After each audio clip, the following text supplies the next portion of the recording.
সুপ্রিয় দর্শক, আসসালামু আলাইকুম। আজকে আলোচনা করব মাসি পিসি বা কৃত্রিম হাম। আমরা অনেকেই মা বোনেরা বুঝে উঠতে পারি না যে শিশুর গায়ে এটা কি উঠছে। শিশুর জন্মের পরপরই শিশুর গায়ে এক প্রকার হামের ন্যায় উদ্ভিদ প্রকাশ পায়, আর এটাকেই আমরা চলিত ভাষায় বলে থাকি মাসি পিসি। আর এটাই হলো কৃত্রিম হাম। এই হাম শিশুর জন্মের পরপরই শিশুর গায়ে এক প্রকার লাল র্যাশের মতো প্রকাশ পায়, আর এটাই হলো হাম। তো এই হাম বাচ্চাদের গায়ে যখন উঠে তখন একটা ঠান্ডার সমস্যা দেখা দেয়, যেমন সর্দি, কাশি, গায়ে ব্যথা, বেদনা, পেটের সমস্যা ইত্যাদি।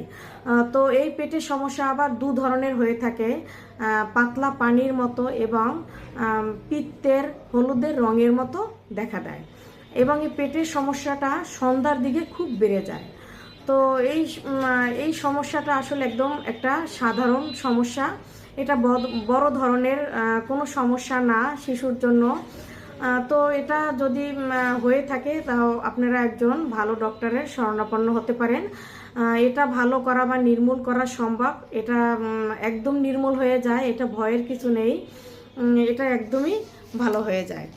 তো আজ এ পর্যন্তই। নেক্সট ভিডিওতে আবার দেখা হবে। সবাই ভালো থাকবেন, সুস্থ থাকবেন। আল্লাহ হাফেজ। আর আমার এই ভিডিওতে সবাই একটু ফলো করে দিবেন, আর আমার ইউটিউব চ্যানেলে একটু সবাই সাবস্ক্রাইব করে দিবেন, তাহলে আমার নিত্য নতুন ভিডিওগুলি আপনারা সবাই দেখতে পাবেন।